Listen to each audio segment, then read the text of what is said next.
What I think about milestones as a speech therapist. Hello there, I have a quick question for you, and I want you to really think about it for a second. What if your child was 4 years old and still not walking? Would you say, oh, it's okay, every child develops at their own pace and just wait it out? Probably not. You would start asking questions, looking for answers, and getting the right support.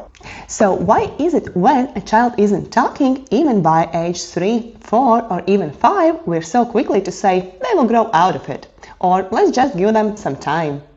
That's why I want to talk with you about milestones, why they matter, what they don't mean, and how to use them in a way that actually helps your child thrive.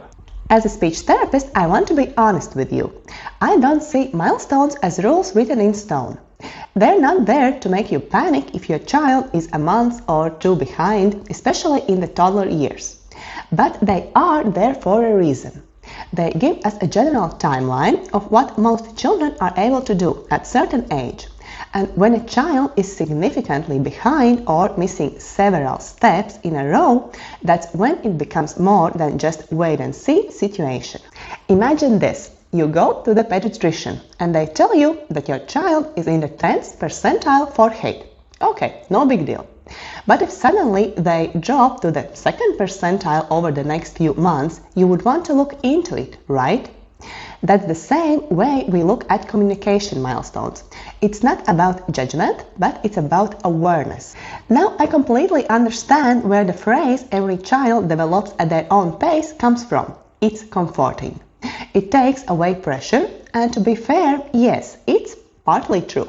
Some children say their first word at 10 months. Others might not say it until 16 or 18 months.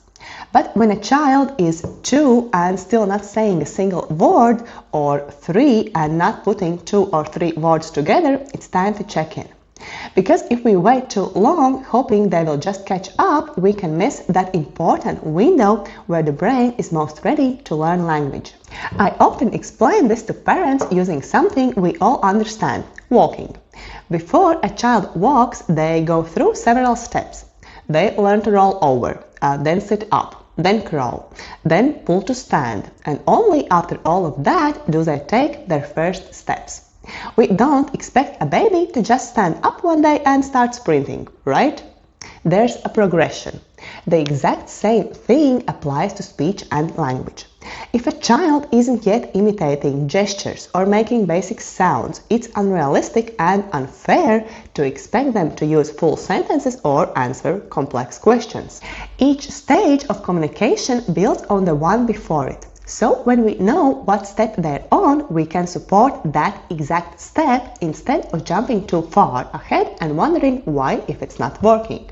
This is where something called the zone of proximal development comes in. And don't worry, I'll explain it simply.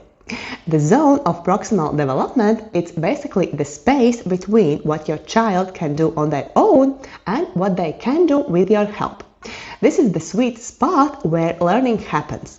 If something is way too easy, they're not growing, they're not learning. But if it's way too hard, they get frustrated and shut down. So if your child is currently making sounds like or ba, that's the level to build on. You don't need to push for full sentences just yet.